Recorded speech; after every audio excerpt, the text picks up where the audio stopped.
The D1 comes in a pretty standard scooter shipping box, but is pretty heavy, so make sure to be careful when moving, and if possible, have someone help you move it. After opening, the scooter was assembled about 85%. All you have to do is remove all the packing foam and zip ties, install the handlebars, front fender, front wheel, headlight, pegs, and the luggage basket. Include in the box with the necessary tools and instruction manual.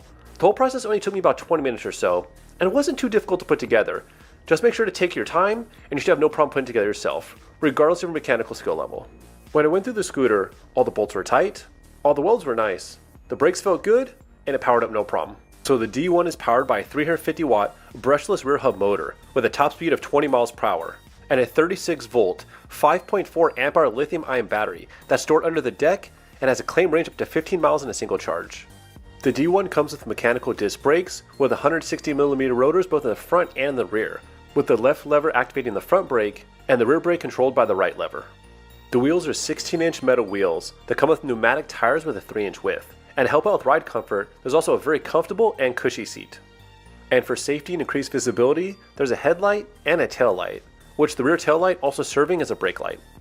And to turn on the scooter, all you have to do is turn the key located underneath the throttle, and the D1 uses a twist throttle.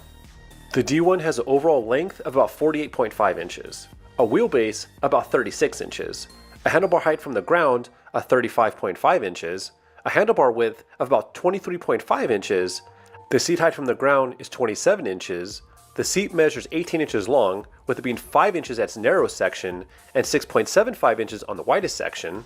The basket measures 18 inches by 8.5 inches, has a ground clearance of 6 inches, a load capacity of 265 pounds, and weighs in at 64 pounds.